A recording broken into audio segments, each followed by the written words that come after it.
now from Tucson. Joe, good morning to you. Good morning. Well, we just heard from Colonel Bill Badger, one of the guys credited with taking this guy down. He saw that he'd run out of bullets and was changing his magazine and jumped, and you were there too. Joe, tell us what you did. Well, I actually came up from behind them about a second or so after the suspect was taken down. I saw actually another gentleman holding the firearm, and that's who I at first thought was the shooter. And I told him to drop it. And everyone around me says, no, it's him. So then I changed my attention to him, the man on the ground, Jared. Mm-hmm. The woman who was helping hold him down, she went for bandage, and I took her place and pinned him to the ground until the police came. So, Joe, you're actually inside a different store in Walgreens, and you hear shots? Is that what happened? Because yeah. Most people, when they would hear shots, they'd hit the deck. You did the opposite. Yeah, I don't know. I was at the counter. I didn't even finish my transaction. I heard the shots real fast like that. Pop, pop, pop, pop, like popcorn or fireworks or something. And I just took off running out the door. I saw somebody else say, shooter, get down. And I just ran towards them. Joe, I carry a firearm, and I think maybe that... Joe, that's unbelievable that you would do that, and that's a whole show in itself.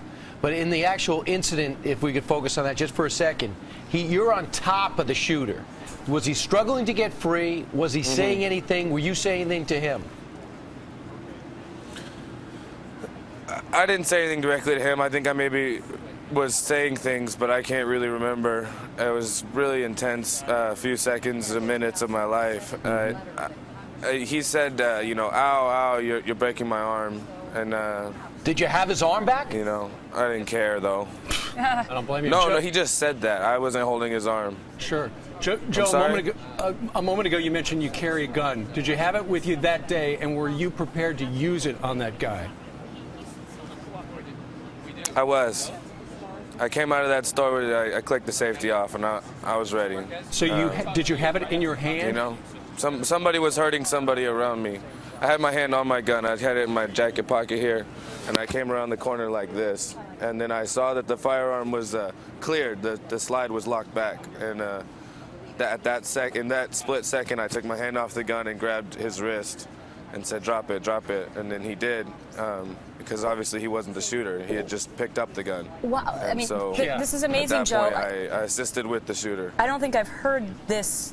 I don't think I've heard you say that you actually were armed. Do you always go to Walgreens with your gun? I go everywhere with it.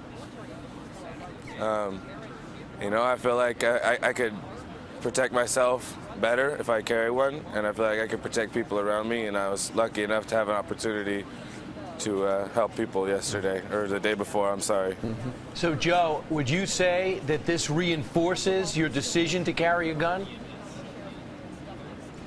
Oh, yeah. I mean, I don't even know if I'll go through an airport again because I can't take it with me. Yeah. I mean, the amazing thing is that you weren't outside when this happened. Because can you envision in your mind, had you been outside? I haven't heard anyone else say that they actually had a weapon on them. I'm just trying to live through what may have happened.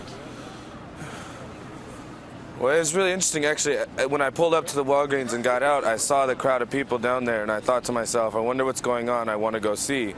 And then I thought, I'll go get my cigarettes first. I went inside, and within 20 seconds, the shooting started. Right. So if I had decided to get my cigarettes after, I would have been right there in the middle of the crowd. Wow. Sure, but you had the gun. Maybe I would have been able to stop him. Maybe Sure. I would have died. But at the point, and we need to make it clear, at the point where you came out of the Walgreens and you saw the person with the gun was not the person who had been the shooter. That was somebody who had managed to get it away from him. Not the shooter. Right, exactly. Had you shot that guy, yes. That would have been a big fat mess. Horrible.